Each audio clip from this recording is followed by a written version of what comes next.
सख्त महिला army officer को कैंटीन में काम करने वाले लड़के से हुआ प्यार। उत्तर भारत की ठंडी सुबह थी। पहाड़ियों के बीच बसा आर्मी कैंप हमेशा की तरह अनुशासन की धड़कनों से गूंज रहा था। सीटी की आवाज, बूटों की ताल, कमांडरों के आदेश, यहां हर चीज समय पर, नियम से और सख्ती से चलती थी। इस कैंप की सबसे सख्त अफसर मानी जाती थी कैप्टन आराध्या सिंह। लंबी तेज चाल, आंखों में आत्मविश्वास और चेहरे पर हमेशा गंभीरता। उन्हें देखकर नए जवान तक सीधा खड़े हो जाते थे। आराध्या का नाम लेते ही लोगों के दिमाग में एक ही छवि आती, ड्यूटी फर्स्ट। न मुस्कान, न बेवजह बातचीत। ट्रेनिंग हो या ऑपरेशन की तैयारी, वह हर चीज में परफेक्शन चाहती थी। कई जवान उनसे डरते थे, लेकिन अंदर ही अंदर सब उनका सम्मान भी करते थे, क्योंकि वह जो कहती थी खुद करके दिखाती थी। कैंप के अंदर ही एक छोटी सी कैंटीन थी। वहीं काम करता था विवेक। उम्र करीब 23-24 साल। साधारण परिवार से आया हुआ, पढ़ाई बीच में छूट गई थी तो नौकरी की तलाश में यहां आ गया। काम छोटा था, चाय बनाना, स्नैक्स देना, टेबल साफ करना, लेकिन उसका व्यवहार बड़ा था। हमेशा मुस्कुराता हुआ सबको भैया, सर, मैम कहकर बुलाता। विवेक का एक नियम था, जो भी कैंटीन में आए खाली पेट या उदास मन से वापस न जाए। किसी जवान की छुट्टी कैंसिल हो गई हो, कोई घर की चिंता में डूबा हो, विवेक 2 मिनट में उसका दोस्त बन जाता। पर एक इंसान था जिससे वह हमेशा दूरी बनाकर रखता, कैप्टन आराध्या। पहली बार जब आराध्या कैंटीन में आई थी, विवेक ने बाकी सबकी तरह मुस्कुराकर पूछा था, मैम, क्या लूं आपके लिए? आराध्या ने बिना उसकी तरफ देखे कहा था, ब्लैक कॉफी, शुगर नहीं। आवाज में ऐसी सख्ती थी कि विवेक जी मैम कहकर सीधा मशीन की तरफ भाग गया। उस दिन के बाद से उसने एक बात नोटिस की, मैम रोज लगभग एक ही समय पर आती हैं, वही ब्लैक कॉफी लेती हैं, 5 मिनट में खत्म करती हैं और बिना किसी से बात किए चली जाती हैं। धीरे धीरे विवेक को उनकी टाइमिंग याद हो गई। जैसे ही घड़ी में शाम के 4 बजते, वह पहले से कॉफी मशीन तैयार रखता। एक दिन हिम्मत करके उसने कप के साथ छोटा सा टिश्यू रखा, जिस पर स्माइली बनी थी। उसे लगा शायद मैम का दिन थोड़ा हल्का हो जाए। आराध्या ने कप उठाया, टिश्यू देखा, भौहें सिकुड़ी। ये क्या है? विवेक घबरा गया। वो, मैम, बस ऐसे ही, कैंटीन में फालतू चीजों की जरूरत नहीं, प्रोफेशनल रहो।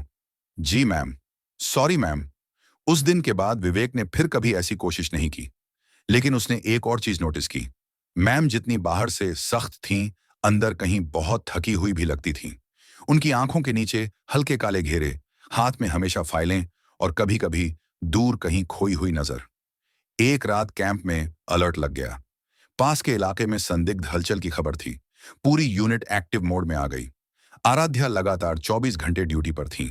अगले दिन दोपहर में वह कैंटीन में आईं, लेकिन इस बार उनकी चाल धीमी थी।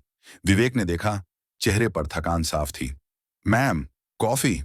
हाँ, विवेक ने कॉफी दी, फिर झिझकते हुए बोला, मैम, अगर बुरा ना माने तो आज शुगर डाल दूं?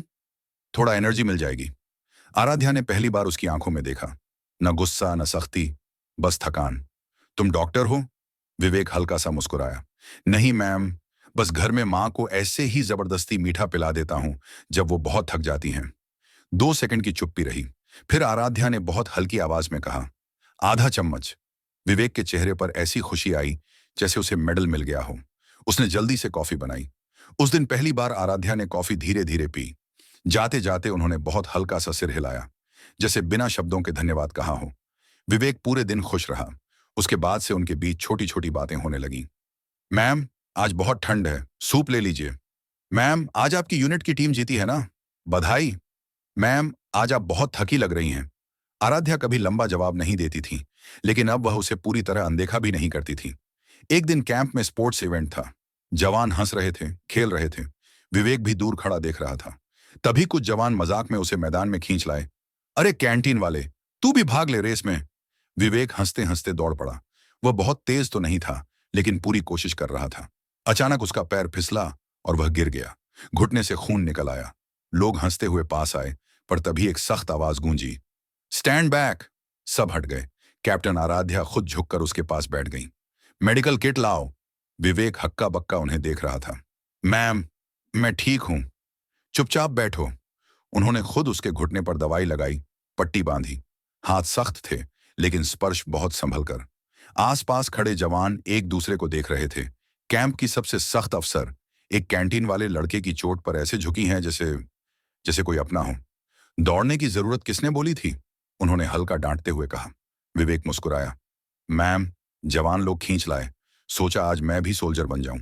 आराध्या के होंठों पर बहुत हल्की मुस्कान आई, इतनी हल्की कि शायद किसी और ने नोटिस भी नहीं की।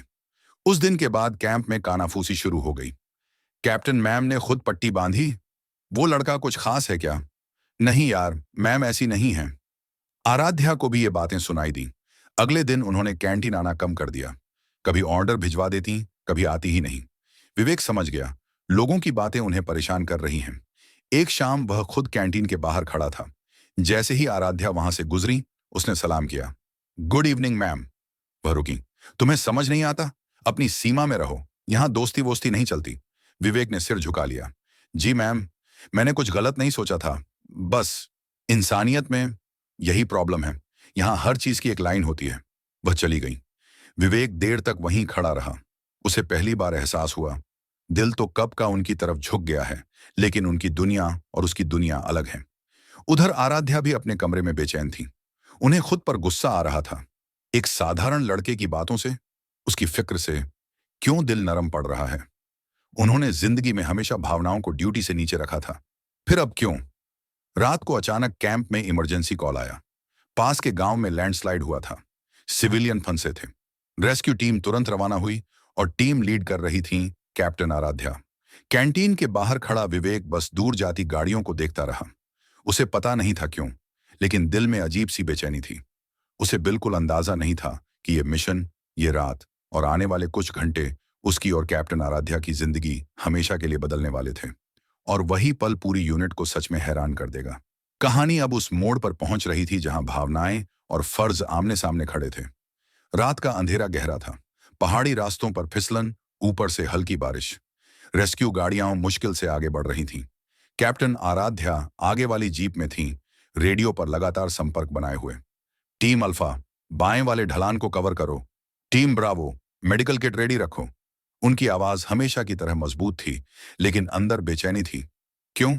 ये वह खुद भी नहीं समझ पा रही थी। उधर कैंप में विवेक चैन से नहीं बैठ पा रहा था। टीवी रूम में न्यूज पर लैंडस्लाइड की खबर चल रही थी। उसने एक जवान से पूछा, सर, मैम भी गई है ना उस टीम में? जवान ने सिर हिलाया। हाँ, और अगर वो लीड कर रही हैं तो समझ लो सब ठीक होगा। विवेक ने पहली बार भगवान से दुआ की, किसी अपने के लिए। रात के करीब 2 बजे टीम गांव पहुंची। कीचड़, टूटी झोपड़ियां, लोगों की चीखें। आराध्या बिना समय गंवाए काम में लग गई। एक बच्चा मलबे में फंसा था, एक बुजुर्ग घायल, एक महिला बेहोश। पहले बच्चे को निकालो। उन्होंने खुद घुटनों तक कीचड़ में उतरकर पत्थर हटाने शुरू कर दिए। अचानक ऊपर से ढीली मिट्टी खिसकी। एक जवान फिसल गया। सावधान! आराध्या चिल्लाई और उसे पकड़कर खींच लिया। खुद उनका कंधा पत्थर से टकरा गया, लेकिन उन्होंने ध्यान नहीं दिया। 3 घंटे की लगातार मेहनत के बाद ज्यादातर लोग सुरक्षित निकाल लिए गए, लेकिन वापसी के समय रास्ता और खराब हो चुका था। एक जगह गाड़ी फंस गई। सब नीचे उतरें, धक्का लगाओ। आराध्या खुद भी उतरी। कीचड़ में पैर धंस रहे थे। तभी अचानक उनका पैर फिसला और वह ढलान की तरफ लुढ़क गई। मैम! जवान चिल्लाए। नीचे पत्थरों से टकराते हुए वह कुछ दूर जाकर अटक गई। सिर पर चोट, हाथ में गहरी खरोंच। होश था, पर शरीर सुन्न। रेडियो पर आवाज आई, कैप्टन डाउन, मेडिकल असिस्टेंस। किसी तरह उन्हें ऊपर लाया गया, फर्स्ट एड दिया गया। वह होश में थी, पर दर्द साफ दिख रहा था। मैं ठीक हूं, पहले बाकी लोगों को निकालो, उन्होंने दांत भींचकर कहा। सुबह होने तक टीम कैंप लौटी। एम्बुलेंस तैयार थी। जैसे ही स्ट्रेचर उतरा, सबसे आगे खड़ा था विवेक। उसने जैसे ही उन्हें घायल हालत में देखा, उसका चेहरा सफेद पड़ गया। मैम! आराध्या ने उसे देखा। आंखों में दर्द था, पर एक अजीब सी राहत भी, जैसे किसी अपने को देखकर मिलती है। मेडिकल रूम में डॉक्टर पट्टी कर रहे थे।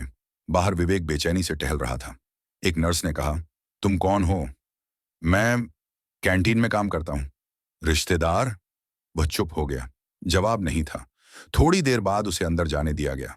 आराध्या बेड पर लेटी थी, कंधे पर पट्टी, माथे पर हल्का बैंडेज। मैम, आप ठीक है ना? उसकी आवाज कांप रही थी।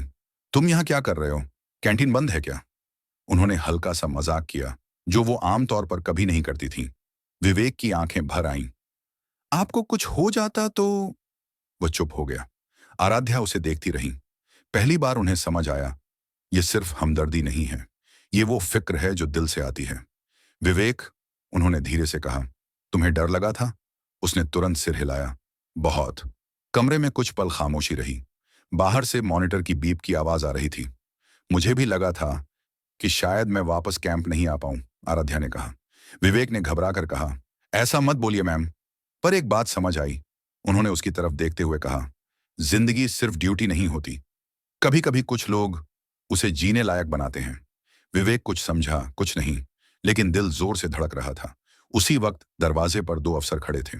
उन्होंने ये आखिरी लाइन सुन ली थी। कैंप में खबर फैलते देर नहीं लगी। कैप्टन आराध्या मेडिकल रूम में उस कैंटीन वाले लड़के से अकेले बात कर रही थी। और बात सिर्फ हालचाल की नहीं थी। दोपहर तक कमांडिंग ऑफिसर ने आराध्या को बुलाया। कैप्टन, आप एक शानदार अफसर हैं, लेकिन यूनिट में बातें चल रही हैं। आपको समझना होगा, रैंक, पोस्ट और सीमाएं होती हैं।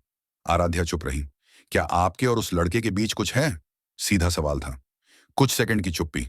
फिर उन्होंने सीधा जवाब दिया, सर, मुझे नहीं पता ये क्या नाम है, लेकिन इतना जानती हूं, वो इंसान सच्चा है और उसकी फिक्र मुझे बाकी सबसे ज्यादा होती है।